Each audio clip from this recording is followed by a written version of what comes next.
Backdoor backlog రిక్రూట్మెంట్పై కవిత fire అట. దొడ్డిదారిన నియామకాలపై నిరుద్యోగుల్లో భయం.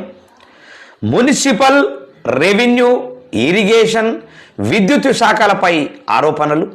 మెరిట్ ఆధారంగా పోస్టులు భర్తీ చేయాలని డిమాండ్. అక్రమ నియామకాలపై విచారణకు పిలుపు అనేటటువంటిది ఒక వార్త కవితక్కది వచ్చింది. రాష్ట్రంలో బ్యాక్లాగ్ పోస్టులను బ్యాక్డోర్ ద్వారా భర్తీ చేసే ప్రయత్నాలు జరుగుతున్నాయంటూ తెలంగాణ జాగృతి అధ్యక్షురాలు కల్వకుంట్ల కవిత ఆందోళన వ్యక్తం చేసినట్టు తెలుస్తూ ఉన్నది. తప్పకుండా దాన్ని ఆ అక్రమ నియామకాలపై విచారణ జరపాలని చెప్పేసి, మెరిట్ ఆధారంగా పోస్టులు భర్తీ చేయాలని, లేకపోతే టోటల్గా మీ బండారం బయట పెట్టేటటువంటి రోజులు దగ్గరలో ఉన్నాయని చెప్పేసి కవితక్క హెచ్చరిస్తూ ఉంది. చూద్దాం రాబోయే రోజుల్లో అది నిజమవుతుందా